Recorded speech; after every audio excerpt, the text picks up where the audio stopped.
sur le live, sur la vidéo, en ces lieux. Nous sommes là ensemble. Amen. Alors vous voulez savoir combien on est? Pardon. Ben, je vais vous le dire exactement. Nous sommes un dans un lien d'amour. Un lien d'amour qui s'appelle Jésus. Parce que Jésus, il est là avec nous, présent. N'est-ce pas, Seigneur? Tu es toujours présent. J'ai beau arriver toujours avant l'heure, tu es toujours là bien avant moi. Nous avons partagé ensemble la Sainte Seine tout à l'heure. Nous avons partagé cette table avec Jésus. Nous avons bu le vin, son sang qui a coulé pour nous et qui nous a lavés, purifiés. Nous avons mangé le pain de son corps brisé qui nous a guéris. Qui est encore malade maintenant? Y a-t-il encore des malades? Seigneur, je voudrais qu'il n'y en ait plus du tout sur la terre. Plus aucun. C'est mon plus cher désir.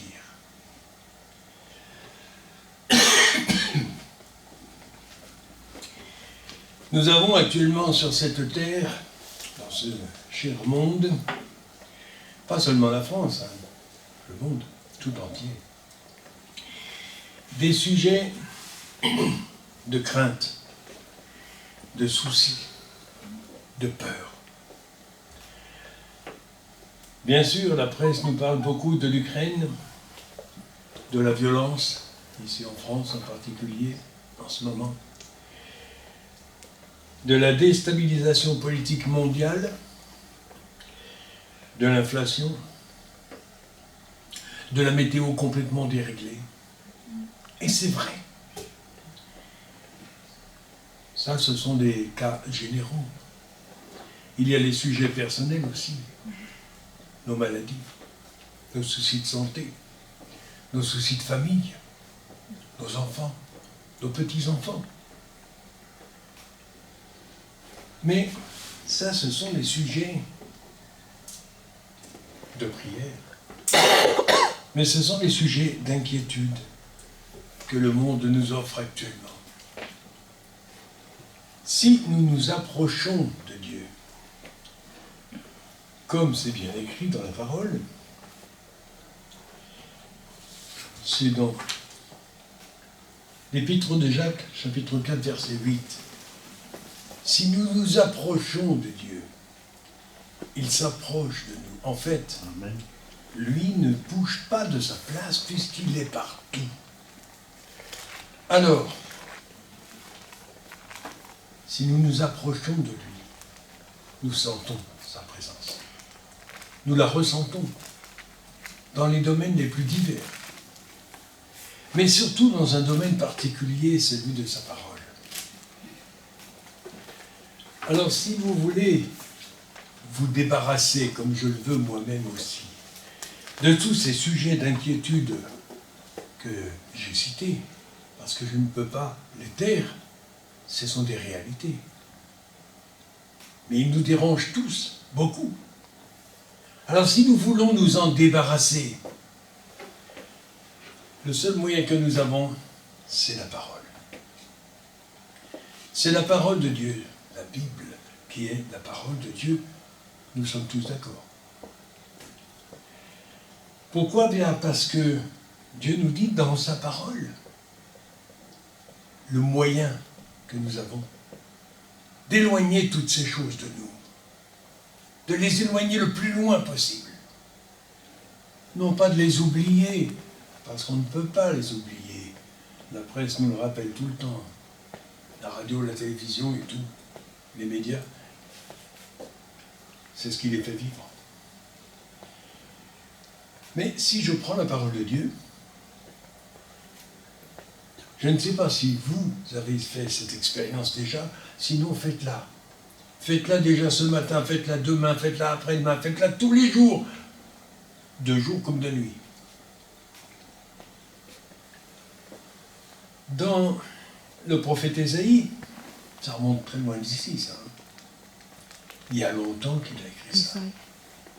Et c'est valable aujourd'hui encore. Amen. Dans le chapitre 41, au verset 10, écoutez bien ce que Dieu nous dit, ce qu'il m'a dit, ce qu'il te dit aujourd'hui, maintenant. Ne promène pas des regards inquiets. Ah, comment faire? Car je suis ton Dieu, je te fortifie, je viens à ton secours. Je te soutiens de ma droite triomphante. Est-ce que vous remarquez comme les sujets d'inquiétude commencent à s'éteindre? Comme une bougie. Tout doucement. Vous voulez que le vent souffle plus fort? Ok. Alors on va aller faire un petit tour dans le livre des psaumes. Au psaume 121.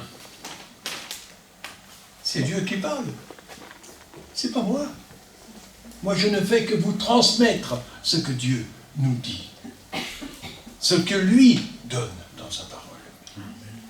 C'est là notre travail. Je dis notre, parce que nous sommes plusieurs à prendre la parole à tour de rôle.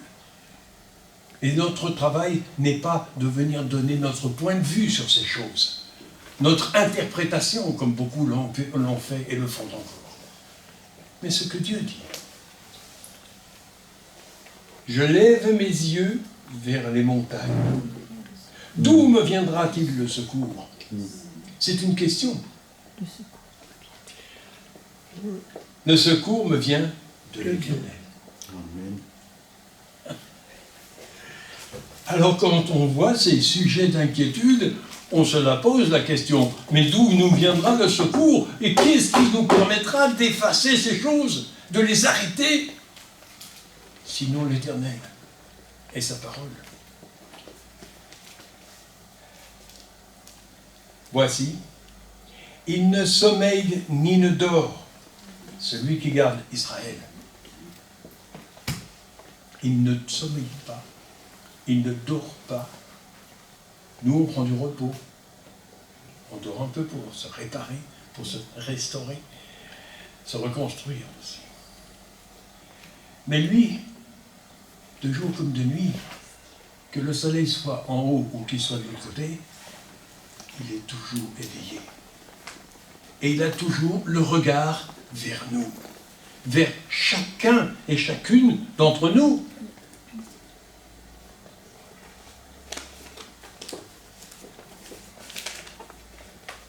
L'Éternel est celui qui te garde. Qui te garde? Qui te garde? Qui me garde? Qui nous garde? Nous qui avons confiance en lui. Voilà ici la meilleure des raisons que nous avons de nous rapprocher de lui. Comme je l'ai dit précédemment, la vie de foi, F-O-I, on le sait particulièrement en français. J'espère qu'on peut le traduire dans d'autres langues aussi après, pourquoi pas. Ça doit être utile. C'est une vie de fidélité à sa parole, fidélité dans l'obéissance à sa parole, à ses commandements. Et le I, c'est l'intimité. Rapprochons-nous de lui. Seigneur, nous sommes là devant toi maintenant, ensemble. Nous sommes devant toi, nous, petits grains de poussière au milieu de cette humanité. Mais toi, tu as l'œil sur chacun et chacune d'entre nous. C'est difficile à comprendre. C'est difficile à réaliser. C'est une dimension nouvelle. Que nous avons un Dieu qui s'intéresse à nous individuellement, personnellement et depuis très longtemps. Bien avant, nous l'avons pensé, nous l'avons chanté, pardon. Nous l'avons chanté bien avant que je vienne dans ce monde. tu me connaissais déjà. Bien avant. Et après, tu me connaîtras encore.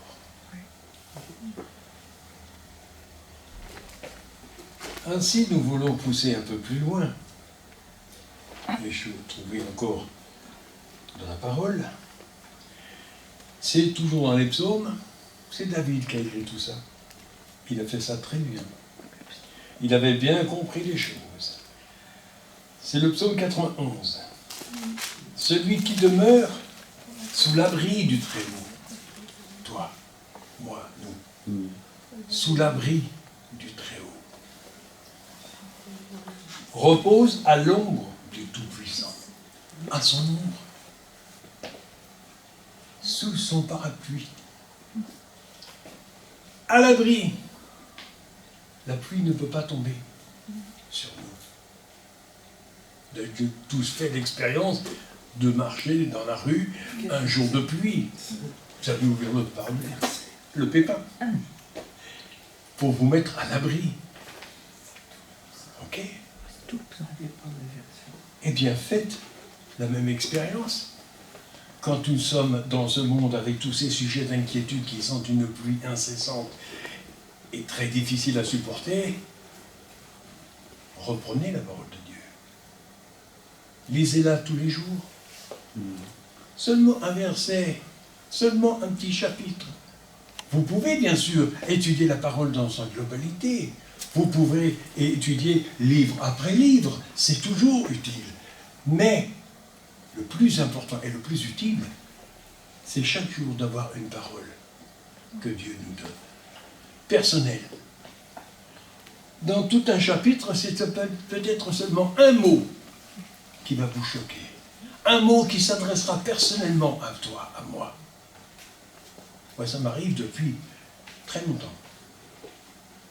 Ok? Celui qui demeure donc à l'abri du Très-Haut repose à l'ombre du Tout-Puissant. Je dis à l'Éternel, mon refuge, ma forteresse. On a tous fait un petit tour dans l'histoire, dans la géographie aussi. Et on a tous vu ce que c'est qu'une forteresse en haut d'une montagne, en général, pour avoir une meilleure vue.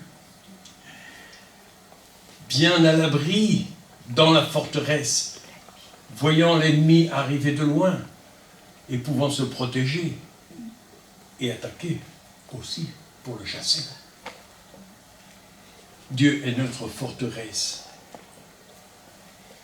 Et la matérialisation de cette forteresse, c'est sa parole. Il nous l'a donnée. Je ne vais pas vous faire un cours pour vous expliquer ce qu'est la parole de Dieu et comment elle est arrivée jusqu'à nous aujourd'hui. Vous savez tous très bien que Dieu, depuis très longtemps, a écrit sa parole et l'a fait écrire par des hommes pour nous la transmettre. Comment elle a traversé le temps et les nations et toutes les langues pour arriver à chacun de nous. Vous savez aussi bien que moi que c'est le livre le plus lu, le plus connu, le plus vendu aussi, distribué à travers le monde. Aucun autre livre ne fait égal. Aucun. Il y a de grands auteurs dans ce monde, en France comme ailleurs. De grands auteurs très connus, dont le nom a traversé les siècles pour rester gravé quelque part. Mais la parole de Dieu, elle va beaucoup plus loin. À travers les siècles, elle a traversé jusqu'à toi, jusqu'à moi. Personnellement, ce qui n'est pas le cas de tous les ouvrages. En littérature, vous savez tous qu'il y a des ouvrages ultra connus, d'autres beaucoup moins. D'autres très récents et percutants. Ok, ça existe. Mais aucun n'a égalé la parole de Dieu. Aucun. Parce que c'est Dieu qui l'a écrit. Parce que c'est Dieu qui parle. Aujourd'hui encore. À toi, à moi, à chacun de nous. Mon Dieu en qui je me confie. Est-ce que vous vous confiez en lui? Est-ce que tu te confies en lui, personnellement? Est-ce que personnellement tu te confies en lui, pas seulement quand il y a un problème, mais aussi quand il y a une bonne chose qui arrive, une bonne nouvelle? Merci Seigneur. Parce qu'il y a des mots qui sont très fréquemment répétés dans nos prières. Seigneur, j'ai tel ou tel problème. Seigneur, débarrasse-moi de ceci, guéris-moi de cela. S'il y avait autant de merci, le monde serait bien différent. S'il y avait beaucoup plus de reconnaissance que de réclamation. Nous aurons toujours des réclamations. Nous aurons toujours des soucis. Nous aurons toujours des choses à reprocher. À qui? À quoi? Parce que c'est pas lui qui fait tout ça.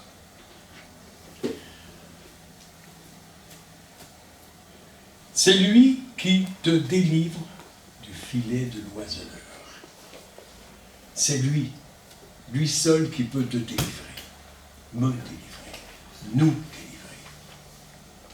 Dans quelle destination, dans quel but?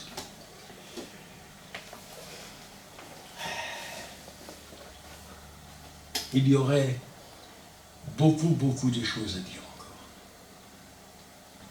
Beaucoup à dire, mais encore plus à faire. L'apôtre Jacques nous dit aussi que nous ne devons pas seulement lire la parole, mais la mettre en pratique. Si nous disons, Seigneur, je suis d'accord avec toi quand tu dis que tu es là pour me protéger. C'est bien, merci. J'ai fait mon devoir. Non. Tu n'as même pas fait la moitié.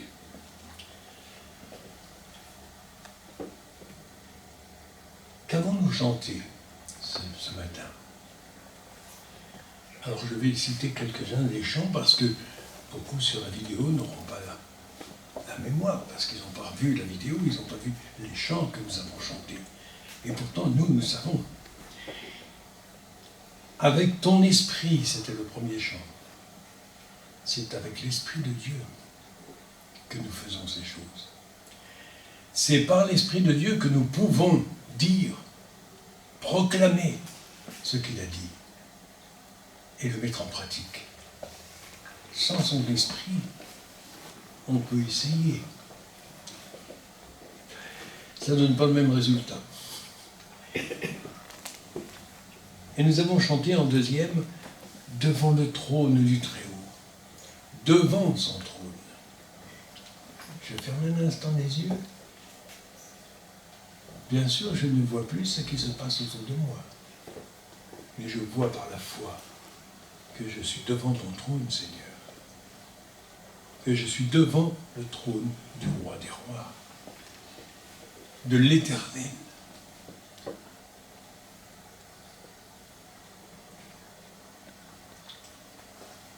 Le chant suivant, c'était mon ancre et ma voile.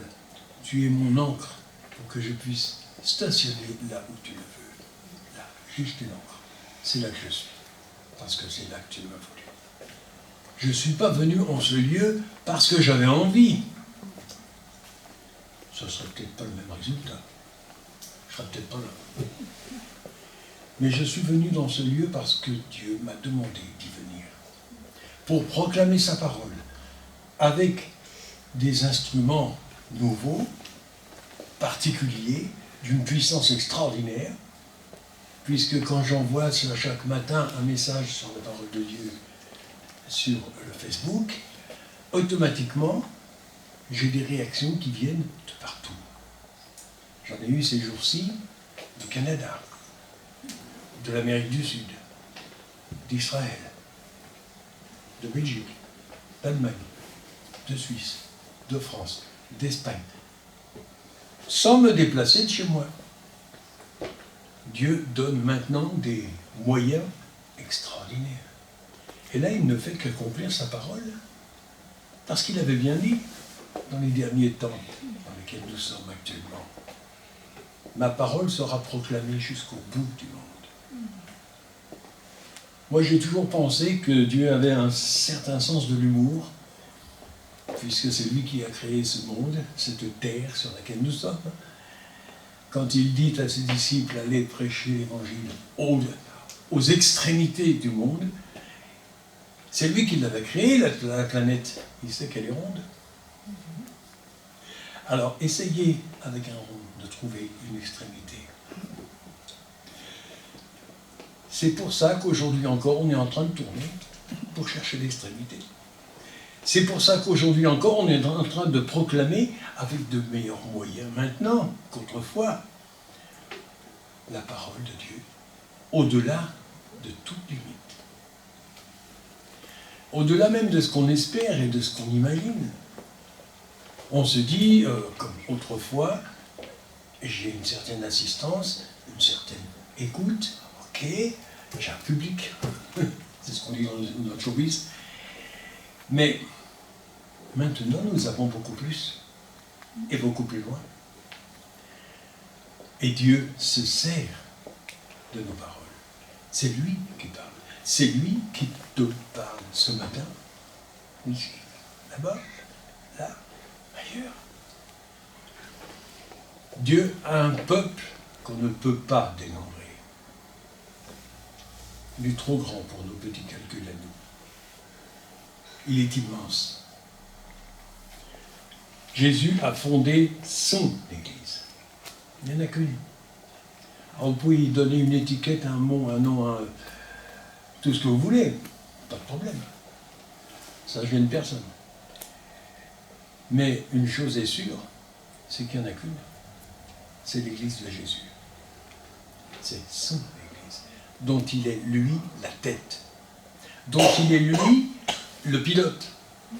Et c'est lui qui nous conduit les uns et les autres. C'est lui qui nous appelle. Moi, il est venu il y a plus de 60 ans maintenant, sur un coin de boulevard à Paris pour me chercher. Et comme disait un de ses chants, je gérerais. Je me promenais. Son but, sans penser à rien de particulier. Quand je l'ai rencontré, ou plutôt quand lui m'a rencontré, quand j'ai entendu quelques-uns des témoins qu'il avait placés sur ma route pour nous parler de lui. Depuis ce jour-là, il ne m'a pas lâché. Depuis le jour où j'ai écouté sa parole, où j'ai entendu parler de Jésus sur la croix, et où j'ai réalisé que cette croix, c'était ma place. C'était pas la sienne. Lui, il n'avait rien fait pour ça. C'était la mienne. C'est mon péché, mon erreur, mon état qui avait déclenché ça. Depuis ce temps-là, il ne m'a pas lâché d'une semelle. Moi, quelquefois, je me suis un petit peu éloigné. J'ai oublié de me rapprocher. Et je me suis senti très mal dans ces temps-là. Alors je suis vite revenu. Très vite. Puis c'est quand même plus près de toi. Je me sens beaucoup mieux. Alors continue de me parler de ta parole. Continue de m'édifier. Continue de me faire grandir encore en toi. Et d'être toujours plus près. Toujours plus près. Jusqu'à ce qu'on se voit. Un jour viendra, bien sûr, où il reprendra ma vie. Je disparaîtrai d'ici. Beaucoup se souviendront peut-être, quelques années, peut-être, je ne sais pas. Mais moi, je ne serai plus là. Et où serai-je? Où seras-tu, mon frère, ma sœur, et tous les autres, ceux qui ne connaissent pas encore Dieu, ceux qui n'ont jamais entendu parler, sauf aujourd'hui particulièrement? Ce n'est certainement pas un hasard si Dieu a permis que tu entendes aujourd'hui ce message. Dans sa parole, il te parle, à toi, personnellement. Il te dit, approche-toi de moi. approche-toi de moi dans ma parole, par les témoignages que tu écoutes. Les témoignages, un témoin, tout le monde sait ce que c'est qu'un témoin. On a tous eu une occasion, soit de voir à la télé, ou dans un film ou autre, ou d'être sur place, dans un tribunal, une audition d'un témoin. Et le témoin ne peut venir t'apporter ce qu'il a vu et entendu. Je suis témoin. Je suis témoin de ce que Dieu a fait dans ma vie. Ça prendrait des heures entières à vous raconter tout. Et là, vous auriez peut-être compris quelque chose, peut-être. Mais vous auriez compris qui est Dieu et ce qu'il peut faire, au-delà de ce que nous pouvons imaginer, espérer. On a tous des projets, on a tous des espérances. Ne serait-ce que déjà se débarrasser de ces venins qu'il y a dans le monde actuel. Oui. Et nous en avons le moyen. Il est là. Je n'essaye pas d'imaginer ce que serait le monde sans Dieu. Il y en a beaucoup dans ce monde actuel et dans ce pays qui savent ce que c'est que le monde sans Dieu, parce qu'ils ne connaissent pas, parce qu'ils ne s'en approchent pas. Et ils sont criblés de toutes parts par ces sujets d'inquiétude. Et ça ronge beaucoup de monde. Mais si nous prenons la parole de Dieu chaque jour de notre vie, et si nous confions en lui, s'il devient notre forteresse, là, c'est différent. Nous savons que nous sommes à l'abri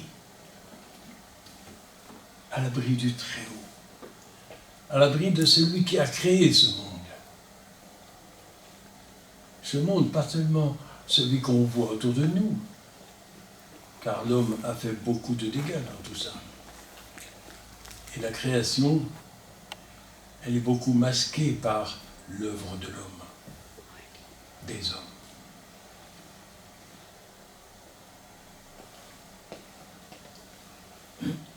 Oui, Dieu nous aime. Et il veut que nous soyons proches de lui, intimes avec lui, tous les jours. Et plus nous y serons, plus nous nous rapprocherons du être prêt. Qui peut me dire quand ça va finir? En tout cas, moi je ne le sais pas. Et je n'ai pas envie de le savoir. Parce que si je le savais, parce que si Dieu m'avait dit dans sa parole le jour et l'heure précise et l'endroit où je dois finir, je mettrais ça de côté, puis j'irais faire tout ce que je veux en attendant ce jour-là. Puis quelques jours avant, je me disais, maintenant je reviens. Ça serait un peu bizarre, hein? Ça ne serait pas très honnête. Mais Dieu nous a dit, je viens bientôt. Bientôt, ça ne veut pas dire dans quelques heures ou dans quelques semaines ou dans quelques années. Ça veut dire bientôt sans prévenir. Tu ne t'y attendras plus. Je viendrai au moment où tu n'y penseras même pas. Ah, il est là. Et il sera trop tard. Alors ce jour-là, est-ce que j'aurais passé ma vie à lire sa parole et à la mettre en pratique, à vivre avec lui en intimité et être tout près de lui au point qu'il vienne me chercher? Ce que nous espérons tous, nous savons tous. Espérer, oui c'est bien. On peut toujours espérer que quelqu'un vienne me filer un billet de 500 balles. Là. Oui, ça, il n'y a pas de problème. Mais on ne va pas le voir venir tout de suite. Ça va être long. Et l'espérance, c'est bien, mais ça ne suffit pas. Et dans la parole de Dieu, il n'y a pas que de l'espérance. Il y a une certitude. Si cette parole devient pour toi, pour moi, une certitude de ce qui t'attend, de ta destination finale, là, le but est atteint. Dieu a atteint son but en te donnant sa parole. C'est simplement de te dire, je n'attends que toi, j'attends que tu sois prêt. C'est pas mon téléphone. J'attends que tu sois prêt pour me recevoir. Tu es prêt aujourd'hui?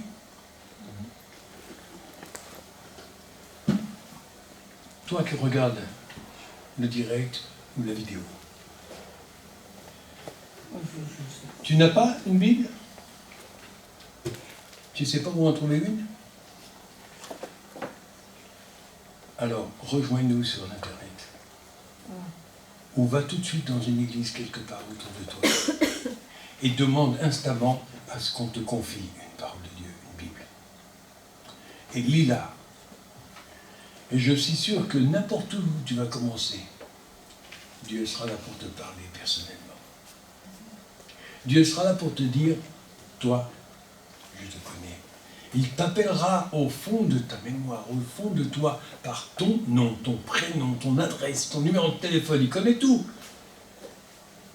Et il te dira, viens, approche-toi de moi. Et plus tu te rapprocheras de moi, plus je serai proche de toi. Et tu sentiras ma présence. Nous sentons sa présence, nous, ici, ce matin. Parce que nous savons qu'il est là. Et c'est pour ça que de semaine en semaine, on se retrouve pour parler de lui, pour proclamer sa parole, et pour animer autour de nous le désir de le connaître. Le premier but de tout prédicateur, c'est pas seulement de transmettre ce que Dieu a dit. C'est bien, c'est la première des choses à faire. Mais c'est surtout de donner à tous le désir, l'envie, le besoin de le connaître personnellement. Si je vous lis la parole de Dieu, vous entendez ma voix. Si vous lisez vous-même la parole de Dieu, c'est sa voix que vous allez entendre. Dans vos cœurs, vous entendrez sa voix. Une voix pleine de patience, de bonté, d'amour, puisqu'il est d'amour lui-même. Alors réalisons bien ensemble que lorsque nous ouvrons la parole de Dieu, nous entendons sa voix, il s'adresse à nous, et nous avons devant nous celui qui a créé ce monde. Et ce monde, ce n'est pas seulement la planète, c'est toutes les étoiles qui sont autour, toutes les planètes, toutes ces choses. Moi, je me pose toujours la question, mais Seigneur, tu fais de moi ce que tu veux, tu m'utilises, et tu fais des choses qui me dépassent. Magnifique. Toi qui as créé ce monde, et qui as placé ces planètes là où elles se trouvent, depuis si longtemps, avec une telle précision, une telle patience, sans jamais passer à côté. Le temps se déroule comme tu le veux. Nos vies se déroulent comme tu le veux. Nous te les avons confiées. Le monde entier tourne parce que tu le fais tourner. Les planètes ont une place précise que tu as voulu. Et aucune n'a déplacé même d'un millième de millimètre depuis leur création. Cette précision m'a toujours surpris, émerveillé. J'ai dit alors c'est celui qui a créé toutes ces choses, celui qui a mis en place tout cela. Ce que l'homme a détruit au passage, c'est pas seulement le dérèglement climatique, parce qu'il est bien responsable de beaucoup de choses dans ce domaine, ni en politique, ni ailleurs, mais simplement par la désobéissance et l'ignorance de sa parole. Que le monde entier reprenne la parole, et le monde va changer. Sans problème. Et tout de suite. Très très vite. Qu'est-ce qui empêche actuellement ces choses? La désobéissance, comme toujours. Ce qui a créé le péché sur ce monde, c'est la désobéissance à la parole de Dieu. Tout le monde connaît l'histoire d'Adam et Ève. Une simple désobéissance. Bon, pas seulement de la femme, hein, s'il vous plaît. L'homme, il a suivi juste derrière. Il est aussi responsable. Une simple désobéissance a tout cassé, tout brisé, presque tout détruit. Mais Dieu est resté fidèle, présent. Ok? Et aujourd'hui, qu'est-ce qui peut rétablir tout ça? Sinon, l'obéissance. Alors reprenons la parole, obéissons-lui totalement, et à partir de là, nous verrons le monde changer. Et qui peut le faire? Sinon l'Église, sinon les chrétiens, ceux qui ont donné leur vie entière à Dieu, Amen. à Jésus. Ceux qui ont réalisé pourquoi la croix est là, pourquoi elle est venue. Ceux qui ont réalisé que leur vie a été rachetée sur cette croix. Effacer tout péché et tout le pouvoir du péché, pas seulement le péché ou les péchés, les petits, les grands, les gros, les péchés et le péché et le pouvoir du péché. Ça, on y reviendra plus tard. On pourra le détailler encore. Merci Seigneur pour tout ça. Tu nous donnes toujours des paroles magnifiques, percutantes. Tu sais à qui tu parles. Nous ne savons pas, nous, quand nous commençons le matin, combien de personnes seront là, qui écoutera, qui sera attentif. On ne sait pas tout ça.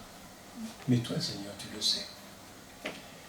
Parce que tous ceux qui sont à l'écoute, ce sont ceux que tu as toi-même invités, appelés. Et ceux que tu appelles de nouveau aujourd'hui, qui ne te connaissaient pas avant, bénis-les. Pose ta main sur leur cœur, maintenant. Que chacun et chacune de ceux qui sont à l'écoute sentent ta main sur leur cœur, ta présence auprès d'eux. Qu'ils sentent que tu es là, tu les aimes, tu les veux tous auprès de toi, au plus près, chaque jour, pour être prêt pour le jour de ton retour, le jour où tu enlèveras ton Église, le jour où nous partirons avec lui. Mais pas seulement en vacances pour 15 jours ou un mois, hein, non, pour l'éternité. Vous savez, l'éternité, c'est très long. Alors, certains disent, surtout vers la fin, mais comme il n'y en a pas, on est tranquille.